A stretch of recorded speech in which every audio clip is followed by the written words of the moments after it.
Selamat datang kembali di kanal 1000 Pemikiran Bijak. Di dalam hidup, semua orang pasti akan menua. Tidak ada yang bisa selamanya muda. Pernahkah Anda bertanya pada diri sendiri, apa yang paling Anda inginkan di masa tua nanti? Apakah hidup dikelilingi anak cucu atau bahagia bersama pasangan hidup Anda? Banyak orang berpikir bahwa di usia senja, kita seharusnya bersandar pada anak-anak kita. Ada pepatah lama yang mengatakan, saat muda bergantung pada orang tua, saat tua bergantung pada anak. Sepanjang hidup kita sudah bekerja keras dan berkorban, jadi sekarang adalah waktunya anak-anak membalas budi. Namun, pemikiran itu belum tentu sepenuhnya benar. Ingatlah, anak-anak kita juga punya kehidupan mereka sendiri, punya keluarga kecil yang harus diurus, pekerjaan, dan lingkaran pertemanan mereka. Mereka tidak mungkin bisa selalu mencurahkan seluruh tenaga dan pikiran mereka untuk merawat kita, orang tuanya. Semakin bertambahnya usia, Anda akan menghadapi banyak hal yang tak terduga. Tak seorang pun yang tahu apa yang akan terjadi esok hari. Karena itu, jika Anda mendambakan masa tua yang damai dan bahagia, kita perlu secara proaktif membangun 3 pilar penopang yang kokoh. Apa sajakah itu? Mari kita simak dan renungkan bersama di 1000 Pemikiran Bijak. Pastikan Anda menonton sampai akhir karena akan ada banyak sekali pencerahan yang menanti Anda. Pertama, tubuh yang sehat. Seringkali manusia hidup dengan cara yang salah. Kesalahan terbesarnya adalah menghabiskan separuh hidup pertama kita untuk bekerja keras tanpa henti sambil mengabaikan kesehatan. Kita berpikir bahwa selagi masih muda, kita harus terus berjuang dan tidak boleh kalah dari teman-teman sebaya. Akhirnya, kita bekerja begitu keras hingga tubuh memberikan sinyal bahaya. Energi kita diperas hingga kering, tak ubahnya seperti kain lap tua. Kita semua berpikir bahwa masa muda itu singkat, jadi kita harus bekerja tanpa henti. Kita beranggapan bahwa jika kita bekerja lebih giat saat muda, maka di hari tua nanti kita bisa pensiun dengan tenang. Asalkan kita menabung banyak uang, kehidupan di masa tua pasti akan bebas dan sejahtera. Namun, kita melupakan satu hal yang sangat penting. Jika di masa muda Anda tidak merawat tubuh dengan baik, belum tentu Anda bisa hidup sampai usia tua. Dan saat itu, semua uang yang Anda kumpulkan menjadi tidak ada artinya. Ketika masih muda, kita sering berpikir, selama tidak sakit, tidak ada yang perlu dikhawatirkan. Tapi ingatlah, bahkan ketika tidak sakit, kita tetap harus menjaga kesehatan. Mencegah lebih baik daripada mengobati. Anda lebih rela mengeluarkan 4 hingga 5 juta rupiah untuk pemeriksaan kesehatan rutin daripada harus berutang ke sana kemari hingga 500 juta rupiah untuk mengobati kanker, bukan? Berusahalah sekuat tenaga untuk melindungi kesehatan Anda. Tempat tidur termahal di dunia adalah tempat tidur rumah sakit. Jangan bekerja terlalu keras hanya untuk menghabiskan seluruh uang hasil jerih payah Anda demi membeli tempat tidur itu. Tidak haus pun harus minum, tidak lelah pun harus istirahat. Sesibuk apapun harus meluangkan waktu untuk berolahraga. Jangan beralasan bekerja karena passion. Anda harus bekerja untuk masa depan. Uang yang Anda hasilkan hari ini adalah untuk digunakan di masa depan. Di dunia ini, hal yang terpenting bukanlah uang, melainkan kesehatan. Anda mungkin punya rumah mewah, mobil bagus, pakaian bermerek, tetapi pada akhirnya, bisakah semua itu membeli kesehatan Anda? Ingatlah, kesehatan adalah kartu asuransi terpenting dalam hidup Anda. Jika Anda tidak menghargai kesehatan, menggunakannya seperti kerbau untuk membajak sawah, maka akan tiba saatnya Anda kebingungan mencari di mana kesehatan itu telah hilang. Di dunia ini, mobil Anda bisa disopiri orang lain, uang Anda bisa dicarikan oleh orang lain, tetapi tidak akan ada seorang pun yang bersedia sakit menggantikan Anda. Barang yang hilang masih bisa ditemukan kembali, tetapi ada satu hal yang jika hilang tidak akan pernah bisa ditemukan lagi, yaitu kesehatan. Mengatakannya berulang kali pun tidak akan pernah sia-sia. Jangan pernah bekerja mati-matian hanya demi berharap bisa membangun sebuah makam yang indah. Jangan selalu menekan diri sendiri untuk harus membeli rumah megah atau mobil mewah. Semua itu hanyalah fata morgana yang tidak akan bisa Anda bawa ke alam baka. Saat berdiri di antara batas hidup dan mati, barulah manusia menyadari bahwa uang di dunia ini hanyalah kehampaan. Momen ketika kita masih bisa bernafas adalah segalanya. Jika Anda punya waktu, hiduplah dengan lebih positif, habiskan lebih banyak waktu bersama orang-orang yang Anda cintai. Jika punya uang, jangan hanya membeli rumah dan mobil sementara orang tua menderita. Sebaliknya, gunakanlah untuk berbakti kepada mereka. Ingatlah, yang terpenting dalam hidup adalah memiliki kesehatan. Karena selama manusia masih hidup, masih ada harapan. Dengan kesehatan, kita memiliki kemampuan untuk melakukan segalanya. Jika hanya punya uang dan jabatan tetapi tidak punya tubuh yang sehat, maka semuanya menjadi sia-sia. Saat memasuki usia senja, Anda harus lebih menghargai kesehatan. Semakin bertambahnya usia, tubuh akan semakin melemah. Jika anak-anak berbakti, mereka mungkin bisa berada di sisi untuk merawat Anda. Tetapi bagaimana jika mereka tidak berbakti atau punya niat baik tetapi tidak punya waktu karena terlalu sibuk? Apa yang akan Anda lakukan? Terlebih lagi, tanpa kesehatan, tanpa kemampuan untuk bekerja, atau setidaknya merawat diri sendiri, Anda akan menjadi beban bagi orang lain. Bahkan jika ada yang bersedia menanggung beban itu, hidup Anda tidak akan terasa bahagia. Pada akhirnya, kebahagiaan hidup kita, entah itu penuh sukacita atau duka, sebagian besar ditentukan oleh cara kita berpikir dan menjalani hidup. Bersikap optimis, ceria, mandiri, mampu mengurus diri sendiri, tahu kapan harus mundur demi kedamaian, menyatu dengan alam, dan tidak mencemaskan kematian sebelum waktunya tiba adalah beberapa cara untuk hidup bahagia bagi mereka yang tidak lagi muda. Kenyataannya, tidak sedikit orang tua yang jatuh sakit atau sulit sembuh karena faktor psikologis, ketakutan akan penyakit, ketakutan akan kematian, kesedihan, dan menyalahkan anak cucu yang membuat banyak dari mereka menjadi murung. Penyakit yang berasal dari pikiran sangat sulit untuk disembuhkan. Melepaskan semua kekesalan, memandang hidup dengan lebih optimis, peduli pada orang lain, dan bersedia berbagi dengan sesama akan membantu para lansia merasa lebih ringan dan damai. Lebih dari itu, menciptakan kebahagiaan untuk diri sendiri dan menyibukkan diri dengan kebahagiaan itu setiap hari, serta melatih fisik agar memiliki tubuh yang sehat akan membuat kehidupan di usia senja selalu penuh energi. Ingatlah, kesehatan adalah fondasi utama agar Anda bisa menikmati masa tua yang damai. Anda tidak akan pernah bisa merasa bahagia jika tubuh Anda selalu sakit-sakitan. Oleh karena itu, lindungi kesehatan Anda sebaik mungkin. Makanlah apa yang seharusnya dimakan dan jangan makan apa yang tidak seharusnya dimakan untuk melindungi tubuh dan kesehatan Anda. Kedua, pasangan hidup sebagai teman sejati. Ketika memasuki usia senja, kebahagiaan terbesar orang tua adalah bisa berbagi kegembiraan dan kesuksesan dengan anak cucu. Namun, pandangan itu hanya sebagian benar, karena di setiap usia, manusia memiliki emosinya sendiri. Saat menua, Anda akan sangat mudah merasa kesepian jika sendirian. Meskipun mulut tidak mengatakannya, saat malam tiba dan suasana menjadi hening, semua kepahitan itu akan terasa begitu nyata. Bahkan ketika anak-anak menemani kita, mereka tetap memiliki kehidupan mereka sendiri. Mereka juga harus berjuang untuk memperbaiki hidup mereka, sehingga mereka tidak perlu menanggung beban berat merawat Anda. Bukankah itu juga bukan yang Anda inginkan? Oleh karena itu, hal terbaik bagi seseorang di usia tua adalah memiliki pasangan hidup. Setidaknya saat kesepian, ada bahu untuk bersandar. Saat bosan, ada seseorang untuk diajak bicara, membuat hidup terasa sedikit lebih ceria. Ada sebuah pepatah lama yang mengatakan bahwa perhatian seorang anak kepada ayahnya tidak akan sebanding dengan perhatian seorang istri kepada suaminya.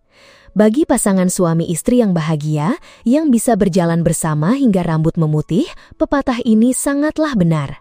Namun, perhatian di sini bukan hanya tentang makanan, tidur, atau membantu berjalan di usia senja. Tetapi, perhatian di sini juga berarti ikatan suami istri, pemahaman psikologis yang mendalam satu sama lain. Anak-anak mungkin bisa membelikan orang tua mereka makanan lezat, mengirimkan mereka uang dalam jumlah besar, tetapi kehangatan dan perhatian tulus yang diberikan satu sama lain hanya bisa dirasakan sepenuhnya antara suami dan istri di masa tua mereka. Namun, ada juga orang-orang yang kurang beruntung karena kehilangan pasangan hidup yang telah menemani pasangan hidup, yang telah menemani mereka. Pak Santoso, seorang pria berusia 75 tahun, merasakan kehancuran itu 22 bulan setelah istrinya meninggal. Butuh waktu yang sangat lama baginya untuk bisa kembali menata hidupnya dan menjalani kehidupan normal. Hari-hari setelah kepergian istrinya, ia menjadi pendiam, sering melamun, makan hanya setengah porsi, dan setiap malam terjaga hingga larut. Ia berkata, "Bagaimana bisa aku melupakan lebih dari setengah abad kebersamaan kami, di mana bayangan kami selalu menjadi satu? Meskipun hidup kami pernah sulit, penuh tantangan di masa-masa sulit, berjuang mencari nafkah dengan berbagai pekerjaan, dari bertani hingga menjadi tukang perahu yang melelahkan. Kami berdua bertekad membesarkan anak-anak kami agar bisa sekolah, dan syukurlah mereka semua bisa hidup mandiri berkat pendidikan." Ada masa di mana ia sering menyalahkan dirinya sendiri. Mengapa aku tidak menyadari penyakit istriku lebih awal? Dulu saat masih hidup, dia sangat ingin mengunjungi adik-adik perempuannya yang tinggal jauh di seberang pulau. Tetapi setiap kali akan berangkat, aku selalu sibuk dengan urusan ini dan itu. Waktu berlalu begitu cepat hingga aku lupa pada janji itu. Skenario yang begitu sederhana, aku sibuk, jadi dia pun mengurungkan niatnya. Mengenang hal itu, hatinya terus-menerus disiksa oleh rasa bersalah karena tidak bisa memenuhi janji-janjinya kepada sang istri. Sementara seumur hidupnya, istrinya tidak pernah berhenti merajut kebahagiaan sedikit demi sedikit untuk suami dan anak-anaknya. Mengingat saat-saat terakhirnya, kata-kata wasiat yang diucapkan istrinya pun hanya memikirkan orang-orang yang dicintainya. "Jika aku pergi, janganlah kamu bersedih.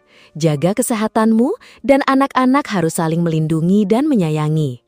Kata-kata terakhir itu, semua kenangan pahit dan manis berputar kembali dengan tajam di benaknya. Ingatlah, dalam hidup ini, orang yang akan menemanimu paling lama bukanlah orang tuamu, anak-anakmu, bukan pula saudara atau teman-temanmu, apalagi rekan kerja atau kekasih, melainkan pasangan hidupmu. Inilah orang yang benar-benar akan hidup bersamamu seumur hidup. Teman, setulus apapun mereka, tidak bisa selamanya bersamamu. Orang tua, sebesar apapun cinta mereka, tidak bisa selalu ada di sisimu. Anak-anak, sedekat apapun mereka, tidak bisa selamanya tinggal di sampingmu. Saudara, sedarah apapun, tidak bisa menemanimu setiap hari. Hanya suami atau istri, orang yang kita sebut pasangan hidup, yang bisa bersama kita dari pagi hingga malam. Oleh karena itu, hargailah pasangan hidup Anda selagi masih muda. Karena Anda memperlakukan pasangan Anda dengan baik dan tulus, maka ia akan selalu berada di sisi Anda dan mencintai Anda dengan sepenuh hati. Jangan pernah kehilangan suami atau istri yang paling mencintai Anda, karena pada akhirnya merekalah yang akan menjadi orang yang paling lama menemani Anda dalam hidup ini. Setiap kali kita melihat pasangan kakek nenek dengan rambut yang sudah memutih, saling menopang saat berjalan-jalan, hati kita pasti merasa hangat dan iri. Untuk mencapai momen bahagia itu, mereka telah melewati badai kehidupan bersama-sama, namun tetap setia hingga akhir. Ketiga, Dana pensiun. Semakin bertambahnya usia, Anda akan menghadapi banyak sekali hal yang di luar dugaan. Tak seorang pun tahu apa yang akan terjadi esok hari. Satu-satunya hal yang perlu Anda lakukan adalah menjalani setiap hari dengan sebaik-baiknya. Di usia senja, kesehatan tentu tidak sekuat orang muda. Efisiensi kerja dan tabungan pun akan semakin menipis. Oleh karena itu, Anda benar-benar harus menyisihkan dana pensiun untuk diri sendiri, setidaknya cukup untuk membiayai hidup Anda sehari-hari. Uang memang bukan segalanya, tetapi tanpa uang, hidup bisa menjadi sangat sulit. Itulah mengapa kita perlu memiliki dana simpanan sebagai jaminan untuk kehidupan kita di masa depan. Karena tanpa uang, hidup Anda akan sangat sulit untuk merasa bahagia atau tentram. Ada sebuah pepatah yang mengatakan, Anda boleh saja muda tanpa uang, tetapi jangan sampai Anda tua tanpanya. Benar sekali, di masa muda Anda memiliki kesehatan dan banyak kesempatan sehingga lebih mudah untuk berjuang mempertahankan hidup. Tetapi ketika menua, hal ini akan menjadi sangat sulit karena biaya untuk menjaga kesehatan Anda akan semakin mahal.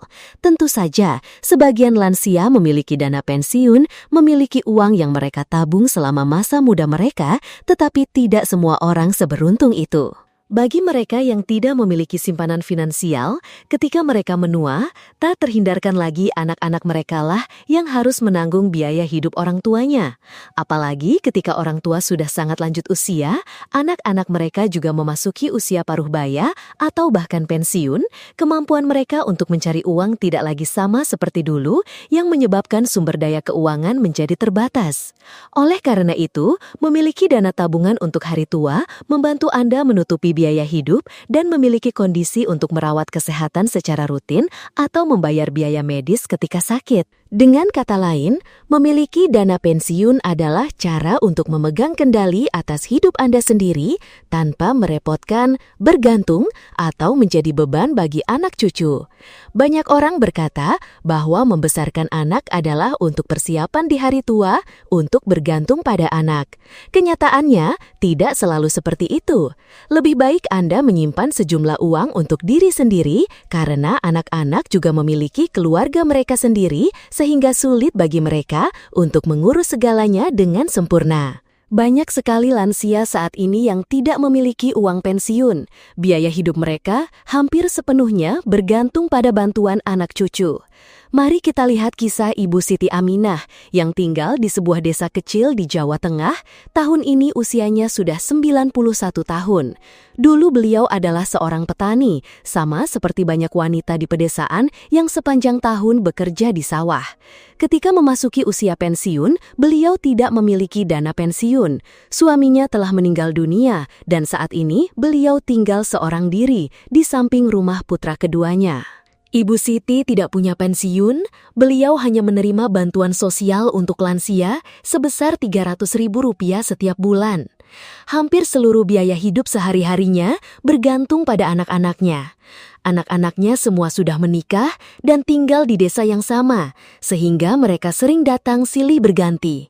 Hari ini putranya membelikan sekilo daging, besok putrinya membawakan sayur mayur. Anak-anaknya bukanlah orang yang berkelebihan harta, sehingga mereka tidak bisa memberikan sejumlah uang tetap setiap bulan agar ibu mereka bisa membiayai hidup di usia senjanya. Makanan sehari-hari Ibu Siti terkadang hanyalah sepotong daging kukus dan semangkuk sayur rebus yang dipetik dari kebun sendiri. Jika dihitung, biaya makanannya setiap hari hanya sekitar Rp20.000. Meskipun usianya sudah sangat lanjut, beliau masih memasak sendiri, mengurus keperluan pribadinya sendiri tanpa merepotkan anak cucu. Sesekali, saat anak cucunya datang berkunjung, mereka akan memberinya sedikit uang. Uang ini beliau kumpulkan bersama dengan uang bantuan sosial untuk keperluan kondangan atau melayat atau untuk kebutuhan mendadak lainnya. Ibu Siti hanya berharap dirinya tetap sehat, bisa mengurus dirinya sendiri, dan tidak merepotkan anak-anaknya.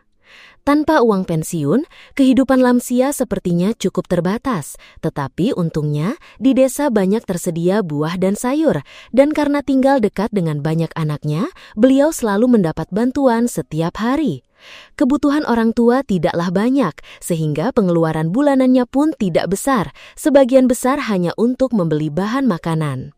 Sama seperti Ibu Siti, ada juga kisah Nenek Hartini, 85 tahun, yang juga tinggal di sebuah desa di Jawa Tengah. Hampir seluruh hidupnya dihabiskan untuk bertani, sehingga di usia senjanya beliau tidak memiliki uang pensiun. Saat ini, beliau menerima uang pensiun almarhum suaminya sebesar Rp500.000 sebulan. Selama bertahun-tahun, beliau tinggal bersama keluarga putra sulungnya. Putra-putranya yang lain merantau jauh dan hanya sesekali pulang menengok. Uang yang diterimanya ditambah dengan pemberian dari anak cucu, beliau tabung untuk membiayai beberapa kebutuhan pribadi serta untuk pergi ke acara hajatan atau duka di lingkungan kerabat dan tetangga. Sesekali ketika cucu-cucunya datang, Nenek Hartini menggunakan uang tabungannya untuk membelikan mereka susu, jajanan, atau kue-kue kecil. Sama seperti banyak lansia lainnya, beliau hanya berharap bisa menjaga kesehatannya, bisa mengurus kebutuhannya sendiri, dan tidak menjadi beban bagi anak cucu. Setiap manusia pasti akan melewati siklus lahir, tua, sakit, dan mati. Di usia senja, banyak penyakit datang, dan melihat anak-anak merawat kita dengan cemas akan membuat Anda merasa iba pada mereka. Sebaliknya, jika anak-anak bersikap acuh tak acuh dan menelantarkan Anda, penderitaan Anda akan tak terkira. Oleh karena itu, dana pensiun adalah sesuatu yang mutlak harus dimiliki. Jika Anda punya uang, seberapapun jumlahnya, Anda tidak perlu hidup dengan membaca raut wajah orang lain. Oleh karena itu, untuk menghindari skenario terburuk di masa tua, seperti perlakuan buruk dari anak-anak, sangatlah penting untuk memiliki rencana keuangan dan dana darurat selagi kita masih muda. Kita harus proaktif dalam menghadapi segala risiko, terutama saat tubuh kita tidak lagi sekuat dulu untuk bekerja. Zaman sekarang, ritme kehidupan modern telah menggeser nilai-nilai moral dan pandangan hidup tradisional bahwa masa tua bergantung pada anak.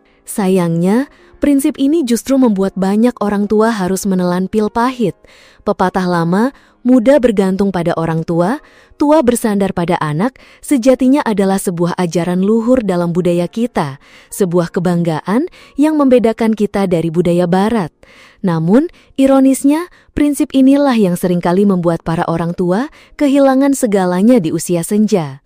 Kalau bukan anak sendiri, siapa lagi yang bisa dipercaya? Tentu saja, seperti semua orang tua di dunia, kita selalu mencurahkan segenap jiwa dan raga untuk merawat dan menyayangi anak-anak kita. Namun, ada satu hal yang unik. Bahkan ketika anak-anak sudah dewasa, para orang tua di sini terus-menerus mengkhawatirkan dan siap berkorban apa saja untuk mereka. Saat anak masih sekolah, tak peduli seberapa keras harus banting tulang, bahkan jika harus melakukan pekerjaan paling hina sekalipun, orang tua akan berjuang agar anaknya bisa mengenyam pendidikan yang layak.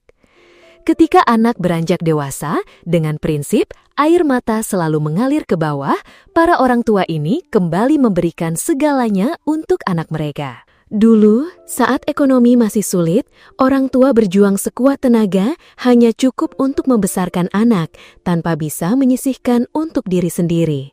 Tapi sekarang, bahkan ketika kondisi ekonomi sudah jauh lebih baik, banyak yang masih mempertahankan cara hidup ini. Mereka berharap, kelak ketika anak-anak mereka sukses, mereka tidak akan pernah melupakan jasa orang tuanya. Coba kita lihat kisah Ibu Siti, dari sebuah desa di pinggiran Jakarta yang kini usianya sudah lebih dari 70 tahun.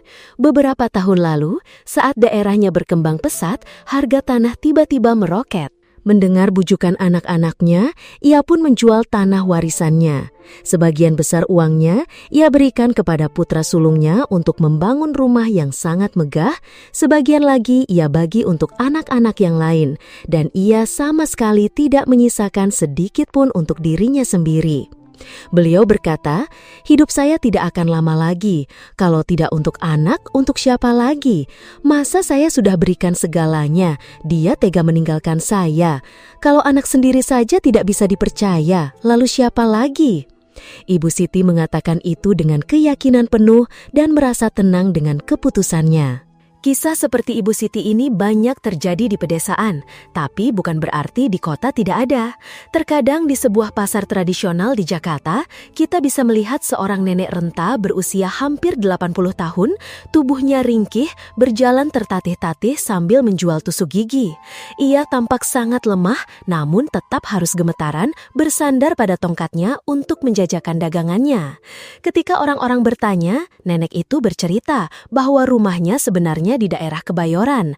Suaminya meninggal lebih dulu dan ia banting tulang seorang diri membesarkan putra satu-satunya. Ketika putranya menikah, dengan tulus ia menyerahkan seluruh sertifikat rumah atas nama anaknya, agar sang anak bisa leluasa membangun usaha tanpa sedikit pun khawatir bagaimana nasibnya kelak di hari tua. Saya hanya punya satu anak. Kalau saya egois menyimpan harta untuk diri sendiri, nanti hatinya sedih. Dia anak yang berbakti dan sangat sayang pada saya. Saya bilang padanya, semua milik ibu juga milikmu, nak. Banyak orang pernah mengingatkannya, bagaimana kalau nanti dia durhaka? Tapi sang nenek hanya berpikir, kalau nasib buruk menimpa dan dia jadi anak durhaka, buat apa juga saya pegang rumah ini? Buat apa lagi saya hidup? Ini adalah resiko besar dari pengorbanan yang telah dilakukan orang tua. Sebagian besar dari kita memang anak yang berbakti, yang peduli dan merawat orang tua di usia senja mereka. Namun, menggantungkan nasib sepenuhnya pada kebaikan hati anak di masa tua adalah sebuah pertaruhan yang penuh risiko. Kenyataannya, kasus orang tua yang diusir oleh anak durhaka seperti yang diberitakan di media memang benar-benar ada. Namun, ada jauh lebih banyak kasus di mana orang tua harus menelan kepahitan dalam diam karena ditipu oleh anaknya sendiri atau karena kemalangan tak terduga yang tidak pernah diperhitungkan siapapun. Banyak orang di desa, ketika harga tanah tiba-tiba naik, pembagian yang tidak adil bisa memicu iri dengki antar saudara, bahkan sampai putus hubungan. Lebih parahnya lagi, mereka berbalik menyalahkan orang tua, menuduh dan saling melempar tanggung jawab untuk merawat orang tua mereka yang sudah renta. Seperti Ibu Siti yang kita ceritakan tadi, sejak putra sulungnya membangun rumah mewah dengan uang orang tua, anak-anaknya yang lain seolah lupa akan kewajiban mereka. Bukan hanya itu, tahun lalu putranya itu butuh uang untuk bisnis tanaman hias dan menggadaikan sertifikat rumah itu untuk modal. Awalnya, bisnisnya laris manis dan ia mudah mendapatkan uang. Tapi siapa sangka, ekonomi tiba-tiba memburuk, pasar properti anjlok. Tanaman hias yang ia beli dengan modal ratusan juta rupiah kini tak laku, dijual murah pun tak ada yang mau. Bank terus mengejar untuk menyita rumah dan kini rumah yang dibanggakan Ibu Siti terancam hilang. Sementara itu anak-anaknya yang lain hanya bisa menyalahkan. Dulu ibu membanggakan anak sulung, sekarang kalau rugi ia tanggung sendiri. Ibu Siti hanya bisa meratap dalam hati. Coba saja dulu aku seperti tetangga sebelah, membagi sebagian untuk anak-anak, tapi tetap menyimpan rumah warisan dan sedikit uang untuk pegangan di hari tua. Sebagai seorang petani yang tidak punya uang pensiun, hidup Ibu Siti kini menjadi sangat sulit. Lalu bagaimana dengan nasib si nenek penjual tusuk gigi? Anak laki-lakinya yang berbakti itu beberapa tahun lalu tiba-tiba meninggal dunia karena sakit. Seketika menantunya berubah sikap dan memperlakukannya dengan sangat buruk. Karena hatinya terlalu hancur, sang nenek pun memilih pergi dari rumah, hidup menggelandang, berjualan tusuk gigi di siang hari, dan tidur di kamar sewaan yang sempit di malam hari. Sungguh memilukan. Sebuah contoh nyata yang paling baru adalah kasus sepasang suami istri lansia di suatu daerah. Mereka membagi seluruh tanah mereka secara tidak adil kepada anak-anaknya dan tidak menyisakan apapun untuk diri mereka sendiri.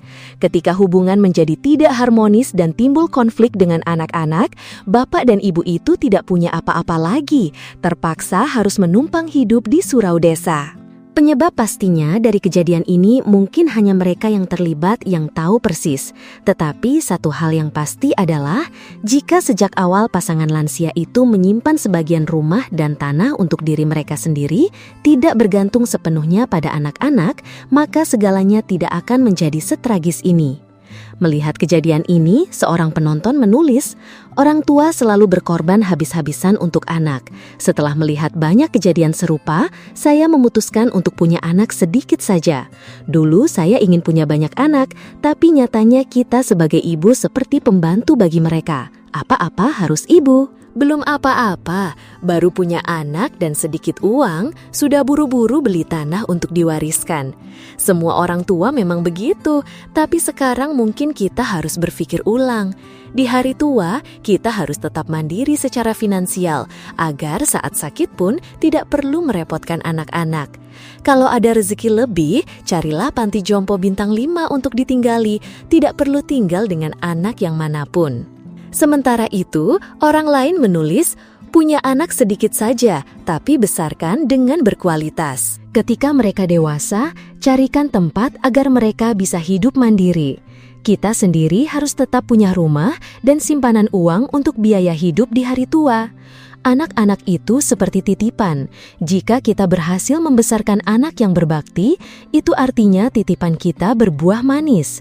Tapi jika kita mendapatkan anak yang durhaka, anggap saja itu ujian untuk kita.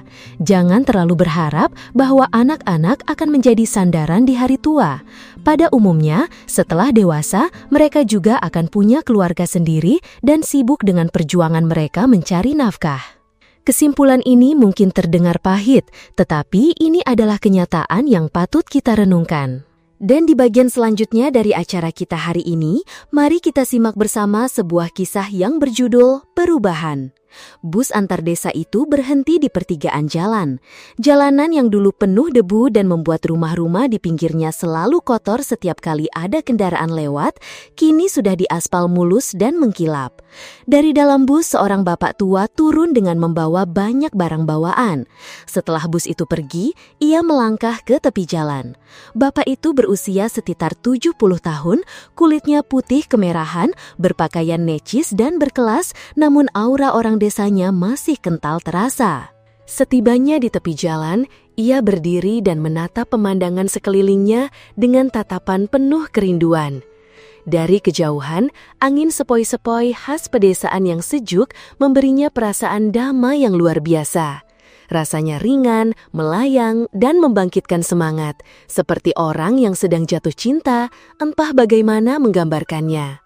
Hanya orang yang sudah lama merantau sepertinya yang bisa memahami perasaan ini.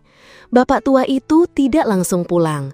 Sebuah kebiasaan lama datang menghampirinya.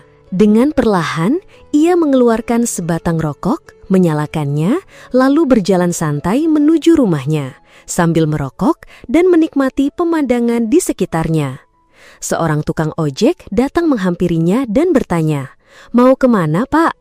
"Saya mau pulang." "Rumah Bapak di mana? Naik saja, Pak, ongkosnya murah." "Rumah saya jauh, tapi saya tidak mau naik ojek." "Loh, Bapak mau jalan kaki?"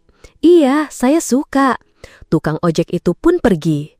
Dari pagi sampai sekarang belum dapat penumpang satu pun. Baru mau dapat rejeki, malah ketemu orang tua pelit. Panas-panas begini mau jalan kaki, dasar orang aneh. Bapak tua itu mendengar jelas umpatan si tukang ojek, tapi dalam hati ia hanya bergumam, "Biar saja." Ia pun melanjutkan perjalanannya. Sudah lama sekali ia tidak berjalan kaki di jalanan desanya. Sekarang ia ingin berjalan sambil memandangi segalanya untuk melepaskan rindu. Hari sudah sore, bayangan matahari mulai memanjang di jalan, menciptakan pola terang dan gelap. Di sepanjang kabel listrik di pinggir jalan, sekawanan burung bertenggar, seperti not-not balok hitam di atas senar gitar, lalu berkicau riang. Betapa bebas dan bahagianya mereka. Bapak tua itu menatap kawanan burung itu dan mulai menyalahkan dirinya sendiri. 20 tahun yang lalu, di musim kemarau, anaknya pulang dan membujuknya untuk pindah ke Amerika agar hidupnya lebih nyaman. Hanya karena sekali menuruti kata-kata anaknya, ia telah meninggalkan jalanan ini, deretan pohon bambu, kampung halaman, bahkan rumah tercintanya untuk tinggal di Amerika. Memang, hidup di sana terasa nyaman. Pekerjaan beratnya sehari-hari hanyalah menyapu rumah, mengelap meja, dan membersihkan kursi agar bersih untuk ia duduki saat menonton TV. Untuk makan, anaknya menyediakan tumpukan makanan kalengan. Meskipun makanan itu terlihat modern, lidahnya tidak terbiasa. Tapi karena sayang pada anaknya, ia terpaksa memakannya. Itu terjadi di awal-awal ia pindah, ia berusaha menahannya. Lama-kelamaan, ia mulai merindukan sambal terasi, ikan asin, dan sayur lodeh, masakan-masakan gurih yang biasa ia makan di kampung halamannya. Setiap kali ia menyantap makanan kalengan itu, air matanya tanpa sadar berlinang. Ia ingin mengatakannya, tapi tak berani. Malam hari, ia merindukan kampung halaman, siang hari ia memandang sekelilingnya yang begitu kaya dan indah, tetapi hatinya hanya merindukan kampung halaman, merindukan hari-hari saat ia bisa bekerja dengan tangannya sendiri. Ia teringat pagi-pagi buta di desanya, bangun tidur, minum secangkir teh, lalu membawa kerbaunya ke sawah untuk membajak. Anaknya hanya membekalinya nasi yang dibungkus daun pisang dengan seekor ikan asin. Setelah selesai membajak, saat matahari sudah di atas kepala, ia mengikat kerbaunya lalu membuka bekal nasinya. Nasi dan ikannya sudah dingin, tetapi setelah bekerja keras rasanya begitu nikmat, begitu lezat, dan selalu dirindukan. Oh, entah mengapa, di tengah segala kemewahan yang diimpikan orang lain, kepalanya justru dipenuhi oleh berbagai kenangan tentang desa kecilnya yang miskin. Cerita-cerita remeh, hal-hal sepele yang dulu saat di kampung tak pernah ia pikirkan, bahkan terkadang membuatnya kesal. Aku teringat suatu kali, aku dan Pak Budi pergi memancing di sepanjang Sungai Citarum. Saat senja tiba, kami berdua membagi area sungai, masing-masing membawa joran untuk dipasang di sepanjang tepian. Sebuah pekerjaan yang memakan waktu 2 hingga 3 jam. Setelah itu, aku dan Pak Budi mulai memeriksa pancing kami, karena waktu terbaik pertama adalah senja, yang kedua adalah fajar. Pada saat-saat inilah ikan paling rakus menyambar umpan. Pak Budi memeriksa hampir 100 joran pancingnya, tetapi tidak mendapatkan satu ikan pun. Sebaliknya, aku setiap 2 atau 3 joran pasti mendapatkan ikan gabus, ikan lele, atau ikan betok, dan semuanya berukuran besar. Sepanjang malam hingga pagi, aku berhasil mendapatkan 2 keranjang penuh ikan, sementara Pak Budi masih saja dengan tangan hampa. Dengan penasaran dia bertanya, "Kail kita sama, umpannya juga cacing yang sama. Kenapa kamu dapat banyak ikan, sementara aku tidak sama sekali?" Aku mencoba menjelaskan, mungkin karena Bapak kurang memperhatikan perilaku ikan. Pak Budi hanya bisa mengeluh. "Bukan, Pak, sepertinya Sungai Citarum ini lebih menyayangimu daripada aku." Meskipun Pak Budi mengatakannya dengan nada sedih dan tanpa sengaja, aku merasa ada benarnya juga. Berkat Sungai Citarum inilah aku bisa memancing ikan untuk menghidupi seluruh keluargaku. Aku selalu merasa berutang budi dan sangat berterima kasih pada sungai ini. Aku dan Pak Budi memiliki begitu banyak kenangan, tetapi ada satu kenangan yang mungkin tidak akan pernah kulupakan sampai aku menutup mata selamanya. Aku ingat saat itu fajar baru menyingsing, aku dan Pak Budi mengajak satu sama lain untuk masuk ke hutan mencari kayu bakar. Masing-masing dari kami membawa sebilah golok dan sebuah pikulan. Setibanya di pinggir hutan, saat matahari baru saja terbit, aku dan Pak Budi sepakat untuk berlomba. Siapa yang lebih dulu bisa mengisi pikulannya dengan kayu bakar. Karena terlalu terburu-buru, ayunan golokku menyangkut pada sulur tanaman dan mengenai kepalaku sendiri. Darah pun mengucur deras. Pak Budi begitu ketakutan. Ia meninggalkan semua kayu bakarnya, melempar goloknya, lalu menggendongku berlari pulang. Jalannya sangat jauh. Hari itu panas terik. Pak Budi terengah-engah sambil menggendongku dan berteriak minta tolong. Sesampainya di rumah, 10 hari kemudian setelah lukaku sembuh total, Pak Budi masih rutin datang menjenguk. Sungguh sebuah persahabatan yang tulus. Betapa eratnya ikatan persaudaraan dan gotong royong di desa kami. Aku teringat betapa miskinnya keluargaku saat itu. Aku, istri, dan anak-anakku tinggal di sebuah rumah reyot beratap seng yang bocor. Di dalam rumah, musim hujan terasa sangat dingin dan musim kemarau terasa begitu menyengat. Berbaring di dalam rumah, aku bahkan bisa melihat langit biru melalui lubang-lubang paku di atap. Aku sudah berkali-kali memanjat atap untuk menambah lubang-lubang itu dengan aspal dan kapas. Tetapi setelah beberapa bulan diterpa panas matahari, aspal itu mengelupas dan atap kembali bocor seperti semula. Suatu malam, langit gelap gulita. Tiba-tiba hujan deras turun dengan sangat lebat. Seluruh keluarga kami bergegas mengambil panci dan ember untuk menampung air agar tidak kebasahan. Namun, langit seolah tak peduli. Hujan semakin deras, disertai angin kencang. Air hujan mengalir deras dari atap, air hujan juga menerobos masuk dari jendela, membasahi seluruh selimut dan kasur. Akhirnya, setiap sudut di dalam rumah basah kuyup. Sepanjang malam itu, aku, istri, dan anak-anakku tidak bisa tidur. Kami hanya bisa duduk sambil berpelukan erat untuk saling menghangatkan diri. Oh, siang dan malam, aku tidak akan pernah bisa melupakan pohon beringin, sumur tua, dan balai desa itu. Aku juga merindukan saat-saat di mana teman-teman sebayaku berkumpul dan berbincang setelah musim panen selesai. Aku ini seorang petani sejati. Tangan dan kakiku menjadi besar dan kasar karena terbiasa bekerja keras. Sekarang, hanya makan dan duduk-duduk saja, aku merasa sangat jenuh dan terkekang. Aku merasa diriku seperti pohon hijau yang masih hidup tetapi dicabut dari akarnya dan dipaksa tumbuh di dalam pot kecil. Atau seperti seekor burung yang bebas lalu ditangkap dan dikurung di dalam sangkar. Seekor burung di dalam sangkar setidaknya masih bisa menyumbangkan kicauannya yang merdu untuk dunia. Sedangkan aku, apa gunanya aku yang setiap hari terkurung di dalam sangkar yang terbuat dari beton dan baja ini? Aku memohon pada anakku untuk mengizinkanku pulang agar aku bisa kembali terbiasa dengan pekerjaanku. Anakku tidak mengizinkan. Ia selalu berjanji, "Besok saja ya, Pak. Pulang sekarang butuh biaya." Aku sampai mengancam akan mengakhiri hidupku, barulah anakku mengizinkanku pulang.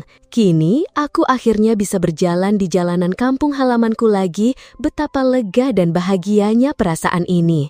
Aku tiba di gerbang desa. Sekarang, semua jalan besar dan kecil yang dulu becek di pedesaan telah dicor beton dan bersih. Aku memandangi orang-orang yang lalu lalang, melihat rumah-rumah di sekitar desa, tetapi tidak ada satupun wajah yang kukenali. Dulu, hampir semua orang di desa ini mengenalku. Setiap kali aku pulang dari suatu tempat dan tiba di gerbang desa, orang-orang akan menyapaku dengan akrab. "Wah, Pak Karta, si penjual ikan, dari mana saja?" Kini, tidak ada satupun sapaan. Sebaliknya, orang-orang di desa menatapku dengan pandangan bingung dan asing. Beberapa anak kecil yang sedang bermain lompat tali di pinggir jalan berhenti bermain. Mereka dengan antusias berlari ke arahku dan bertanya, "Kakek dari mana? Mau cari rumah siapa? Biar kami antarkan." Aku mengelus kepala anak-anak itu dan berkata, "Terima kasih ya, Nak." Aku bertemu dengan seorang wanita berusia sekitar 30-an atau 40-an yang sedang menjemur gabah di tepi jalan. Aku pun bertanya, "Permisi Bu, boleh saya bertanya, apakah Ibu tahu di mana rumah Pak Karta si penjual ikan?" Itu adalah julukan yang diberikan oleh orang-orang desa kepadaku. Aku dijuluki seperti itu karena aku adalah anak ketiga yang terkenal sebagai pemancing dan penjual ikan air tawar, sehingga orang-orang desa terbiasa memanggilku demikian. Wanita itu berpikir sejenak, lalu berkata, "Maaf, Kek, di desa ini sepertinya tidak ada yang bernama itu." Hatiku terasa hancur dan sedih sekali. Aku merasa seperti tamu asing di tanah kelahiranku sendiri yang begitu kucintai. Akhirnya, setelah semua harapan dan penantian yang begitu lama, aku tiba di depan rumahku. Hal pertama yang menyambutku adalah seekor anjing tua. Dengan penampilan yang galak saat pertama kali melihatku, anjing itu tampak ragu-ragu sejenak sebelum akhirnya mengibas-ngibaskan ekornya dengan gembira. Aku merasa sangat aneh. Sebelum aku pergi, induk anjing ini sedang hamil. Setiap hari aku merawat dan memberinya makan dengan penuh kasih sayang. Kini, puluhan tahun telah berlalu. Anak anjing yang dilahirkannya telah tumbuh dewasa, tetapi ia masih mengingat aroma tubuhku. Oh, betapa setianya hewan ini. Aku berlutut untuk menciumnya. Ani, anak perempuanku, yang melihat ayahnya pulang, berlari keluar dengan terkejut dan berseru, "Loh, Bapak pulang, kenapa tidak memberitahu dulu biar Ani jemput?" Aku hanya menjawab sekenanya, "Ah, sudahlah, Bapak baru saja sampai, tidak perlu repot-repot menjemput." Pria tua itu menatap rumahnya dengan perasaan yang tak bisa ia gambarkan. Sungguh sebuah kejutan besar. Gubuk sengnya yang dulu reot, kini telah berubah menjadi sebuah rumah megah yang modern dan mewah. Semua perabotan di dalam rumah telah diganti oleh putrinya dengan barang-barang baru, bahkan banyak yang dari luar negeri. Sangat berbeda dengan kesederhanaan yang setiap malam ia bayangkan dalam benaknya. Padahal, setiap kali Rina, putrinya, menelepon, ia selalu berkata pada ayahnya, "Hidup di kampung masih susah, Ayah, sulit sekali." Dan ia selalu mengakhiri panggilannya dengan, "Tolong kirimkan uang lagi ya, Ayah." Sang ayah tidak berkata apa-apa. Ia berjalan dalam diam menuju kamar untuk meletakkan kopernya. Rina tampak sangat bahagia melihat ayahnya pulang. Ia segera mengambil penanak nasi listrik untuk memasak. Ia mencuci beras, menutup penanak nasi, lalu mencolokkannya ke listrik. Semuanya terasa begitu mudah dan cepat. Dengan sigap, Rina bergegas ke dapur, membuka kulkas, dan memeras segelas jus jeruk untuk ayahnya, berharap bisa menghilangkan lelahnya. Ketika keluar dari kamar, sang ayah melihat penanak nasi listrik itu, dan kenangan lama seketika menyeruak kembali. Ia bertanya pada putrinya, "Rina, periuk tembaga kita yang lama, apa masih kamu simpan dan pakai?" "Oh itu, sudah lama Rina jual ke tukang loak, Ayah. Buat apa disimpan lagi?" Padahal, periuk itu adalah hadiah pernikahan dari orang tuanya, modal pertama saat mereka memulai hidup mandiri. Setelah istrinya meninggal, ia selalu menjaganya dengan baik, hingga hari ia harus meninggalkannya. Tapi, ia tak tega menjelaskan semua itu pada Rina. Dengan perasaan sedih, ia melangkah pelan ke halaman, menuju tempat yang lebih tinggi di kebun untuk memandang seluruh lingkungan sekitarnya. Perkampungannya tidak lagi sengsara seperti dulu. Semuanya telah berubah. Rumah-rumah bertingkat mulai menjamur, hanya tersisa 1 atau 2 rumah kecil, itu pun di depannya sudah ada tumpukan batu dan pasir, pertanda akan segera dibangun. Pandangannya beralih ke rumah Pak Tono, sahabat karibnya. Kini rumah itu telah menjadi bangunan 2 lantai dengan pagar kokoh yang melindunginya. Ia bertanya pada Rina, "Pak Tono sekarang sibuk apa, Nak?" "Ayah, Pak Tono sudah meninggal dunia." "Lalu, bagaimana dengan Pak Sastro dan Pak Maman?" "Pak Sastro juga sudah meninggal, Ayah. Kalau Pak Maman, beliau sedang dirawat di rumah sakit." Sang ayah tidak bertanya lagi. Pandangannya menerawang jauh ke arah gunung, tempat ia dan Pak Tono dulu sering berlomba mencari kayu bakar. Gunung yang dulu rimbun dengan pepohonan, penuh dengan binatang buas, dan tak ada yang berani pergi sendirian, kini telah berubah menjadi hamparan kebun pisang dan pohon eukaliptus yang hijau. Ia kemudian menatap ke arah sungai kenangan yang penuh memori. Di sepanjang tepiannya, yang kini telah dibangun tanggul kokoh, tampak restoran-restoran mewah dengan atap genteng merah berjejeran. Hatinya terasa hancur, kekecewaan dan kesedihan yang mendalam menyelimutinya. Ia bergumam pada dirinya sendiri, "Hilang sudah, semuanya telah hilang. Semua kenangan, semua kepahitan masa lalu telah terkikis oleh waktu, habis sudah." Namun beberapa saat kemudian, saat senja mulai turun, mewarnai langit dengan gradasi merah delima yang perlahan berubah menjadi ungu gelap, suasana terasa begitu tenang dan damai. Ia mulai menyalahkan dirinya sendiri. Aneh sekali aku ini. Kehidupan di kampung halamanku telah berubah menjadi lebih makmur. Seharusnya aku ikut bahagia. Mengapa aku malah bersedih? Seolah menjawab kegelisahan hatunya, tepat pada saat itu, Rina menyalakan televisi dan sebuah program lagu-lagu nostalgia daerah sedang diputar. Suara merdu dan jernih seorang penyanyi wanita mengalun indah. Oh, sungai kenangan, wahai sungai kenangan, sungai kampung halaman yang mengalir dari sanubari ibu. Biasa, biasa saja, seperti sungai-sungai lainnya yang mengalir. Sang ayah melangkah masuk ke dalam rumah. Hatinya kembali bergetar hebat. Beberapa tetes air mata tak kuasa ia bendung, namun dengan cepat ia bendung. Terima kasih telah menyimak cerita ini sampai akhir. Bagaimana menurut Anda? Apakah perubahan selalu berarti kehilangan? Bagikan pemikiran Anda di kolom komentar di bawah. Jika Anda merasa video ini bermanfaat dan menyentuh hati, jangan lupa untuk menekan tombol suka, berlangganan saluran 1000 Pemikiran Bijak, dan bagikan video ini kepada teman-teman serta keluarga Anda. Sampai jumpa di video-video kami selanjutnya.